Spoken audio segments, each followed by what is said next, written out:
Most people know Martin Luther King as an activist, an essential leader in the civil rights movement that swept across the United States in the 1960s. But King's true importance didn't come from his popularity or from his presence. King's brilliance, first and foremost, was in his rhetoric and his composition, in his writing. King was an excellent writer and had the ability to create a piece so powerful that it could change the minds of specific groups of people, the exact people necessary to change public opinion in the favor of the civil rights movement at one of the most crucial times in our country's history. To understand King's use of rhetoric and composition, today we're looking at the letter from Birmingham Jail, written from the desk of the very jail cell where King was imprisoned for marching peacefully in order to protest for the things that he believed in. Since we're talking about rhetoric and composition, we will of course be talking about the modes of persuasion, the most powerful tools of rhetoric in a writer's toolbox. So as we get into the letter from Birmingham Jail, we're looking not just at the first paragraph, we're actually going to start with the first line. Let's get into it. So take a look at this first paragraph on the screen, specifically at the first line. This letter is addressed to his fellow clergymen. That's King's chosen audience. These are men of the church who, in some way, shape, or form, have recently criticized King. They've criticized him for marching, for protesting, for the ways that he is protesting, and for the things in society that he is trying to change. These clergymen don't like or respect the way that King and his team have conducted their fight towards civil rights in the United States. These are religious leaders, speaking from pulpits, figures who guide their proverbial flocks towards the path of justice and godliness. And most importantly, these are King's brethren. Remember, King was a minister himself. He's not writing to the faceless masses. He's writing to his sworn brothers, a brotherhood that has sworn to protect him and to protect all people, all believers in the United States of America. Immediately, this puts the clergymen on the back foot, as well as in the same camp as King. They are supposed to be dear to him. They are his fellows. Though they've been criticizing him, he still views them as his friends. Furthermore, King writes that he believes that these are men of genuine goodwill and that their criticisms are sincerely set forth.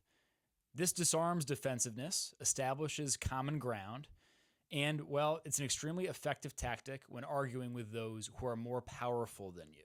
And that's the position that King and his movement have found themselves in.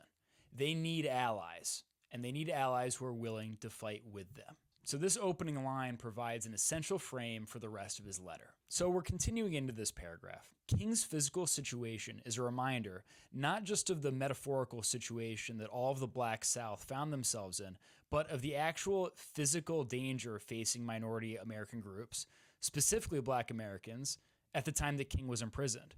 This line, and King's being jailed at the time of the writing, sets the stage perfectly for King to argue that, in fact, these protests are not happening at the wrong time.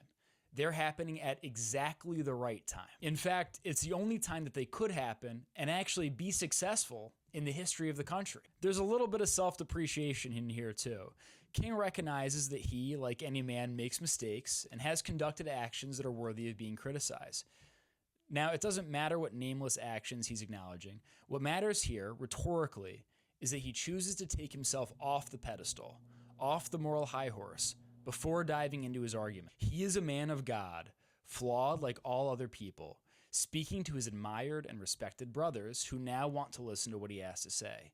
In addition, King understands that he has to take this position. The stakes could not be any higher, and King is in a position of little to no institutional power that is actually going to move the needle, and is, in fact, in great physical danger. He has to make his argument while at the time, all these threats loom over his head. All right, so that's just his introduction, and in a moment, we're going to dive into the modes of persuasion, or as they're often called, the rhetorical appeals. But before we get into all of that, hi everybody, I'm Aaron, published writer and former rhetoric and composition professor. Thank you so much to the 931 of you who have already subscribed. Don't miss our free book giveaway coming up pretty soon. All you have to do to enter is make sure you're subscribed to the channel and leave a comment below. It could be about anything that we've talked about in the videos, about a book, whatever it is that you're interested in. Once you're subscribed and left a comment, you're officially entered into the contest. If you win, you can choose any of the books that we've gone over in any of my past videos. The choice is yours. So make sure you're subscribed and drop a comment, and now let's keep it going. The modes of persuasion are, very simply, the most impactful tools in your argumentative tool belt when trying to convince a person or people of a certain idea. Now, I often use the word argument or argumentative. Remember, if you care about and believe in an issue, beyond the emotional satisfaction of claiming a moral high ground or asserting yourself to someone, the best way to actually change someone's mind is not to simply tell them that they're wrong or insult them or otherwise draw in unnecessary conflict. Something we've seemed to have forgotten in the age of social media, and something we haven't been good about teaching younger generations, is that an argument doesn't need to be disrespectful. In fact, I'd argue that an argument where both parties are trying to reach a shared truth in an effort of good faith is one of the most respectful pieces of alchemy that we have in the world. Through the friction between two conflicting forces, new ideas can emerge based on increased understanding. Sort of like neural pathways between the brain cells, the humans that make up our brain, society. All right, Aaron, relax. What does all that even mean? Well, what it means is just like how a boxer uses his hands, a writer or a thinker uses the rhetorical modes as his or her tools to do the job of convincing. And believe it or not, the way to convince someone to change their mind, fast or slow, isn't to upset them, it's to strike the right chords. So here are the three most common tactics: ethos, pathos, and logos. Take a look at this text on screen. First, King establishes his character, his ethos. He is a man who responds to the needs of his people, his flock. Critics had accused King of trying to stir up trouble for no reason by showing up where he didn't belong. But King isn't traveling the country at random, intending to cause havoc across the American countryside. He is looking to support the organization of which he is a part, of which he is a leader, just like any other preacher would.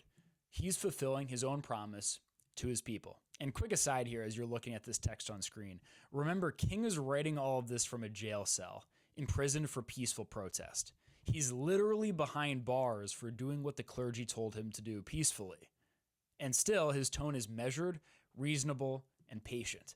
It's just absolute strategic brilliance. And last quick note here, because we're talking about the clergy, I am not a religious scholar. I teach writing and composition, and I study famous arguments. That's the lens through which we're viewing this letter. We continue on to the letter to this part of the text. But more basically, I'm in Birmingham because injustice is here. Just as the prophets of the 8th century left their villages and carried their "thus saith the Lord" beyond the boundaries of their hometowns, going on into these other examples, so am I compelled to carry the gospel of freedom beyond my own hometown. So why is King in Birmingham? Because he's honoring the very people that the church worships. This connection isn't lost on King. It's an argument that's made on purpose. King is following in the footsteps of folks that the clergy should support. In this next passage, we have another appeal to logic. The campaign of nonviolence is occurring exactly how it's been planned. And the terror and violence is only occurring because of the underlying issues that society has been ignoring. These issues are not King's fault. They're issues that King is trying to call out. And the fact that they exist means that these peaceful protests, well, they're absolutely necessary. Finally, we have an appeal to emotion, which comes a good way into the letter. I'm going to read just a sentence or two, and then I encourage you to continue reading what's on the screen. It is very powerful, but I think it's more powerful in King's own voice. We have waited more than 340 years for our constitutional and God-given rights. The nations of Asia and Africa are moving with jet-like speed towards gaining political independence, but we creep stiff at a horse and buggy pace towards gaining a cup of coffee at a lunch counter. And then on we go into a pretty devastating and gut-wrenching paragraph. I know it can be difficult to view lines like this with distance, but when we talk about rhetorical strategy, this really is brilliant use of strategic timing, the timing necessary to deploy pathos effectively. It's also something for us to look back on from 2026 and acknowledge that despite the divisions and the differences that we feel today, we have come an amazingly long way from where we stood even just 100 years ago. Now, back to the rhetorical mastery. Imagine if King had started his letter with this paragraph. How many people would have accused him of complaining, of being hyperbolic, or of any number of other linguistic transgressions? He still would have been right, of course, but because of his timing, instead of disgust, we being the 20th century American reader, are invested in his letter.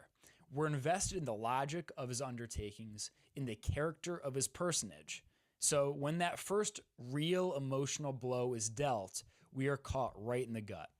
This is an argument that persuades people. King opens by establishing trust with his audience, ethos. He lays out a logical, undeniable fact, logos, and then he makes the injustice impossible to ignore emotionally, pathos.